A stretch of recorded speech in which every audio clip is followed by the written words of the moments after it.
Hello students, now we are here for discuss a new topic, that is the importance of variation, isn't it? Now we have discussed in earlier topic that do organism have the exact copies of themselves, isn't it? क्या उनकी exact copies होती है? तो हमने देखा कि नहीं, they are not the exact copies because some variation is there.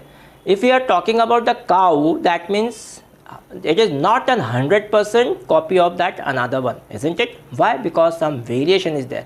There are the color variation, isn't it? Then body shape variation, the small type of variation is there.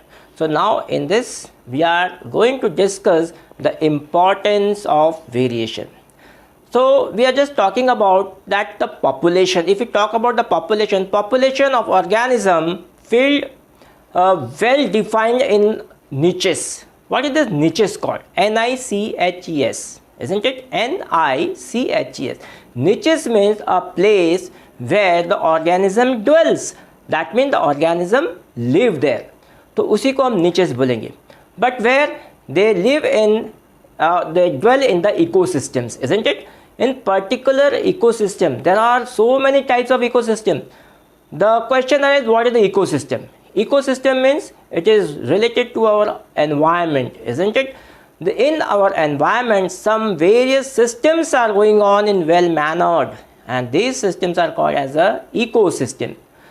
We'll just have a short discussion about the ecosystem, that how many types of ecosystems are there.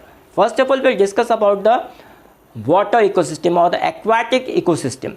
Aquatic ecosystem is divided into two parts, marine ecosystem and the freshwater ecosystem, isn't it? First of all, we will discuss about the marine ecosystem. Whatever the organisms are there in the marine ecosystem, that means they dwells over there about to suited for the salty water, isn't it? Now come to the freshwater ecosystem. Freshwater ecosystem, so many animals dwells over there and they are just suited to that particular freshwater ecosystem, isn't it? And they can maintain their life process. If I will do, अगर मैंने यहाँ से marine से उठा के अगर fresh water में अगर किसी एनिमल को रख दिया तो वो नहीं जी पाएंगे, they can not survive, isn't it? और या फ्रेश वाटर के कोई ऑर्गेनिज्म उठा के मैंने उसको मराइन में रख दिया तो they also not able to survive. So that means उनका जो प्लेस होता है, नीचेस होता है, वो दैट पर्टिकुलर एनवायरनमेंट के सूटेड होता है and using their ability to reproduce, यानी कि उसी के आधार पे वो अपना रिप्रोडक्शन स्टार्ट करते हैं. तो ये समझ में आ गया. अब एक और दूसरे एक इकोसिस्टम की हम बात करते हैं कि ग्रासलैंड इकोसिस्टम. ग्रासलैंड इकोसिस्टम में हम जहाँ जहाँ देखते हैं, they are find everywhere the grasses are there. Grasses are not very small but they are very tall, about 15 feet long also. That means the elephant also can hide in that particular grasslands. So some animals are there, those who dwells in that particular environment, isn't it? Now come to the forest ecosystem. Forest ecosystem means what? The ecosystem everywhere we look, the very long tall trees are there, isn't it? And the animals are also where they dwells over there and they are suited to that particular ecosystem, that is called the forest ecosystem. Now we'll just last ecosystem, there are so many types of ecosystems are there, but we'll discuss here one last ecosystem, that is called the desert ecosystem. Now you have seen the desert के मतलब जहाँ तहाँ देखो sand ही sand दिखाई देता है, life का कोई दिखाई नहीं देता है. अगर लाइफ भी रहती है तो हमें दिखाई नहीं देती. अगर हम एक एग्जांपल लेते हैं स्कॉर्पियन का, scorpion is going to hide inside the sand, isn't it? And this it can bear the temperature. The scorpion can bear that particular temperature, यानी वो उसके सहन कर लेता है उतनी गर्म रेत को, इसलिए वो अंदर घुस जाता है. तो वो क्या हो गया, वो उसके अनुरूप बना है. That is they are made up of that particular, they suited for that particular environment.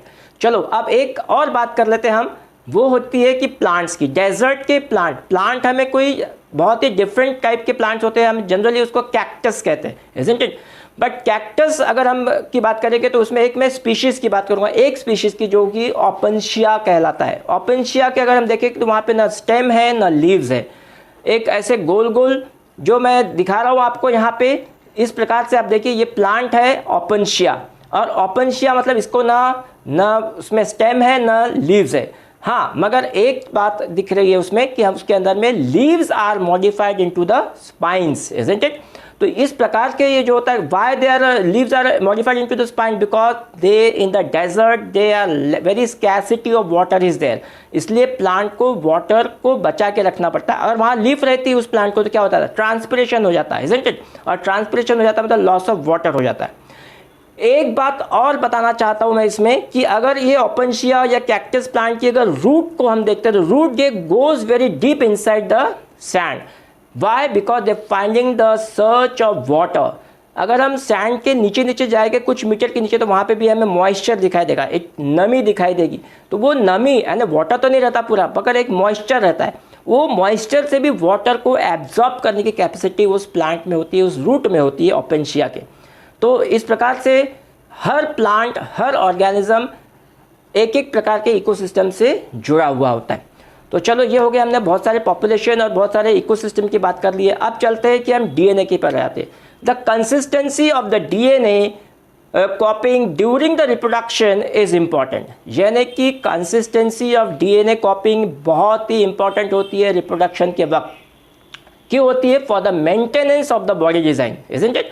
Maintenance of body design के से हमें बॉडी डिज़ाइन किससे मिला? हमें डीएनए से ही मिला है, इजंट इट। उसका फीचर्स कैसे मिला? हमें डीएनए से ही मिला है। And that allows the organism to use that particular niches, इसीलिए उस पर्टिकुलर एनवायरनमेंट में या उस पर्टिकुलर प्लेस में सर्वाइव करने का हमें वो ऑर्गेनिज्म को मौका मिल रहा है और वो सर्वाइव कर पाता है। तो ये हो गई बात डीएनए के कंसिस्टेंसीज की। अब आ जाते हैं reproduction. So the reproduction is therefore linked to the stability of population of the species, यानी कि हर ऑर्गेनिज्म उसके एनवायरनमेंट या पॉपुलेशन जो भी हम बात करेंगे वो उसके लिंक रहती है, यानी कि वो एनवायरनमेंट से लिंक रहती है, isn't it? तभी वो कुछ जिंदा रह पा सकते हैं। तो ये हो गया। नेक्स्ट पॉइंट हम देखते हैं, however niches can changes because of reasons beyond control of the organism, यानी कि जब ऑर्गेनिज्म के कंट्रोल से बाहर कुछ सिचुएशन ऐसी आ जाती है कि वो उसको कुछ बियर नहीं पाता है। फॉर एग्जाम्पल अगर हम लेते हैं temperature of the earth can go up and down, isn't it.